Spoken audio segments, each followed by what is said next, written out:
Hello, my name is Chris, and today I will review the Elantra GT. I hope you will find this serious review useful and interesting. This all-equipped Elantra GT is one of the most serious attacks on the three leaders of the compact hatchback class, the all-equipped versions of Civic, Golf, and the Mazda 3 GT. With the objective of being number one, Hyundai has decided to make the exterior of Elantra GT European in appearance. I think they have succeeded. It is the European pointy nose with correct proportions we see here. Eye candy is so important in the car business. Take a look for yourself.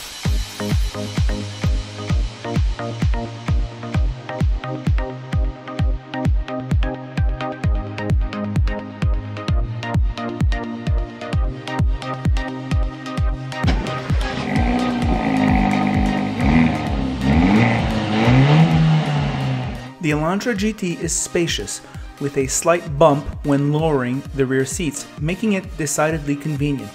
In the back, it is roomy, except surprisingly for the legs, which is a bit disappointing. This high-level turbo model comes with an independent rear suspension, really giving Elantra GT a competitive ride. When comparing prices, Civic and Elantra GT are similarly priced when financed over 60 months, and the non-turbo Mazda 3 GT all-equipped is cheaper than all of them. In Canada, the not very serious Volkswagen website does not complete pricing by excluding taxes. Not too honest, so it's probably the most expensive. Sitting in front, Elantra GT is probably best in class with generous room and comfort. Seats are comfortable, covered in average quality leather. NVH is subdued, soft touch dash feels and looks good. The red stitching, red trim, and cool red seat belts are awesome. Why don't more people do this? The dash is a copy of the Golf. That's a great idea. It is so easy to consult. The infotainment looks better in person and is easy to use, as is the climate control. This aspect is better than the competition. The panoramic roof is a must-have option, really increasing the natural light, more immersive for the rear passengers, and fills the cabin with life. The highway ride is quiet. Short turning radius makes parking a cinch. In terms of comfort and luxury, this is the new class leader. The steering wheel is good, but all its rivals are a bit better, and the sound system plays loud without noticeable rattles.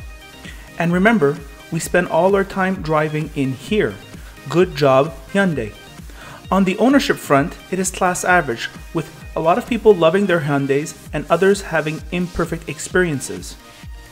The engine, despite its superior specs, does not feel more powerful than its rivals. Rather, it feels at par with them, which means very good. Plenty of power. In the real world, as with most four-cylinder turbos, it drinks a bit more in city driving. I cannot speak for the lower level models, though in this all-equipped turbo trim, Elantra GT successfully challenges the best of the best. Competition is awesome. Here are my thoughts on the road. Hello car lovers, driving the 2018 Hyundai Elantra GT. This is the all-equipped version with the 1.5 or 1.6 liter turbo. It has 200 horsepower. What about this vehicle? Well, it's pretty good. This vehicle, I'm going to start with the ride. It's actually kind of soft. It's not that sporty. The exterior gives you perhaps the impression that it's European in its driving. I would say it's not European in its driving. At least it's not Golf. And it's certainly not Mazda 3. But however, as you know, a lot of us have memberships at gyms, right? We want to look fit, but we never go to the gym. And I think this car kind of reflects that. I mean, on the outside, it looks very Euro. It looks kind of sporty. It's got the big wheels. It's got the nice hatchback design. However, when I'm driving it, it's kind of comfortable.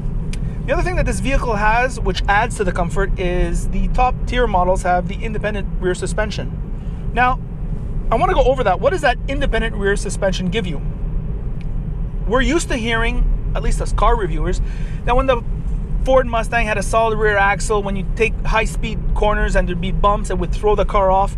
Yes, in a sporting application, that's what it does. However, in an everyday life application, what it means is that often, especially in the province of Quebec, where we have shitty roads, you're driving and city driving and you hit large bumps the car moves, but it's not jarring when it's an independent rear suspension. When you have a solid rear axle, you're gonna feel a shake left to right, whereas this one, it does move. You hit the bumps, you feel it. However, it's never jarring. It always feels in control, and that's the higher level driving experience in the compact class. It has 200 horsepower, but it doesn't feel any stronger than the 174 horsepower in the Honda Civic. That being said, it does pull very nicely. The interior, well, the interior, I think this is where this car is strong. It's strong in terms of options given you. This crazy glass roof, heated steering wheel, cool seats. These are things that some of the competitors don't always offer. In the pictures, the seats look really bolstered, but when you're sitting in them, they're actually very comfortable. They hold you in place somewhat, and yet they're very comfortable. It doesn't squeeze you in the ribs like some other seats do. Parking maneuvers are easy. It has a short turning radius. It's just very easy to live with.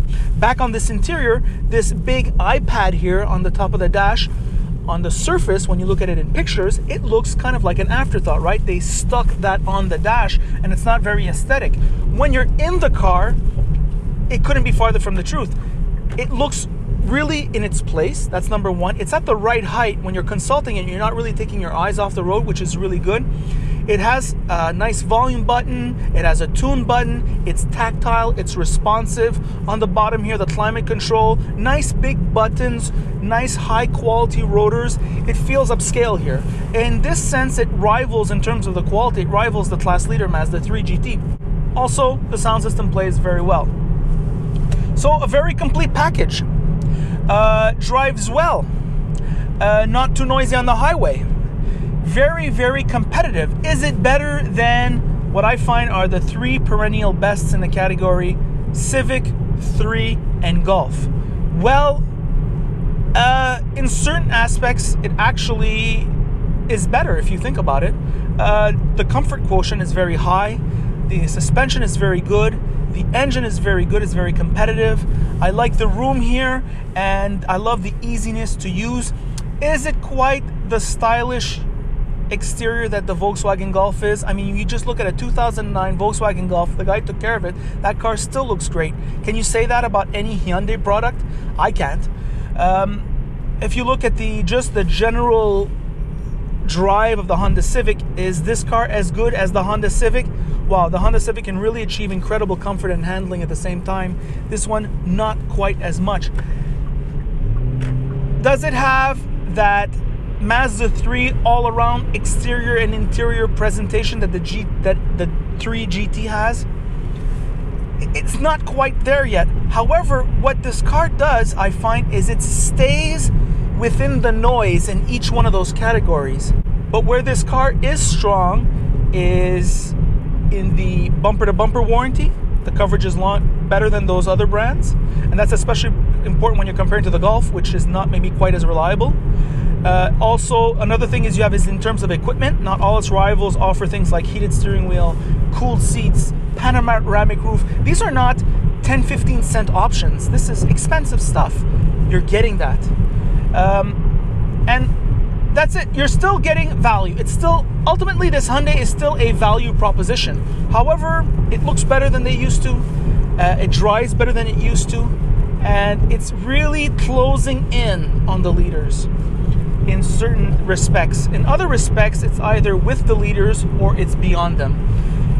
So, I don't know, like I wouldn't want to be the buyer of a compact car right now. It's so hard to decide which one you want. I don't know. I have no idea which one I'd buy anymore. I'm all screwed up there. I can't think of which one I would buy right now. And those are my thoughts on the 2018 Hyundai Elantra GT. By the way, if you like this review, if you're this far, you're probably gonna like the other videos that I have. So why don't you subscribe to the channel, and that way my videos will appear in your feed every week or two when I release them. If you like this video, like it. If you don't like it, don't like it, and tell me why either or. All right? And if you're an owner of this car, tell me if I get it right. And that's it.